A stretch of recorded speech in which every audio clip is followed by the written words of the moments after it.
คนใหญ่หดดอกไม้พี่น้องอุ่นมาหดดอกไม้ให้ยายเบียกิตบ้านดาวิด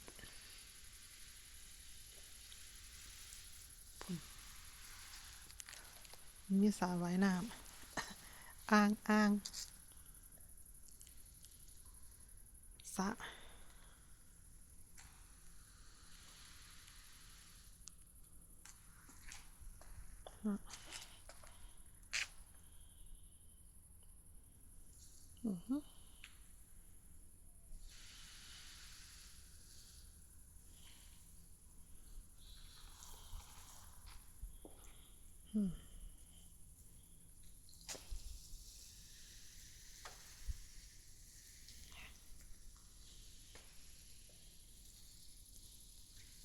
อุ่น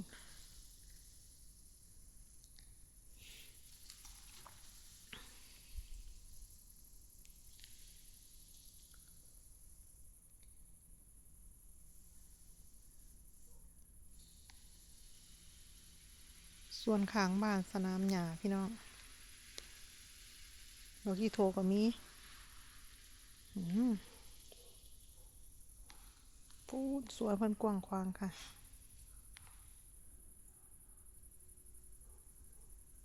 มันกับป่าเห็ด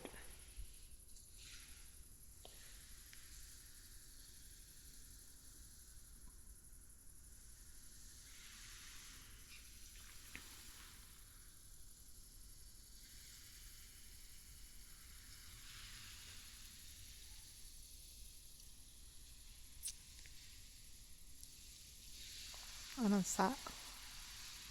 ระว่ายน้ำเพิ่นสระยางพี่น้องแต่สระใหญ่จ้ะลงเล่นได้หลายคน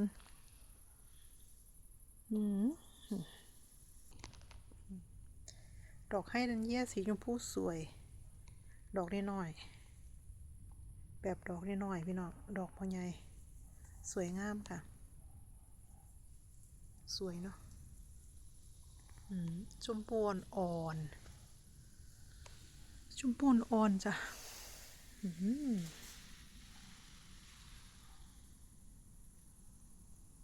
แพริกดาลิ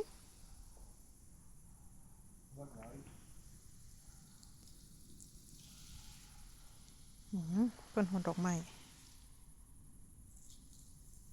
เจ้าของบ้านเพิ่นไปเที่ยวอิตาลีพี่น้องเจ้าของบ้านเพิ่นบ่อยู่เพิ่นก็เลยให้มาหดให้หดดอกไม้หดผักเป็นพวกบักเขือเทศบักซูกินี่ดอกไม้เพิ่นนั่นแหละพี่น้องอ้อมบ้านในบ้านนะหดหญ้าดิตัวนี้พุ่นน่ะเป็นย่านหญ้าตายติฝนบ่ตกบ่ขอบคุณทุกการติดตามรับชมนะคะ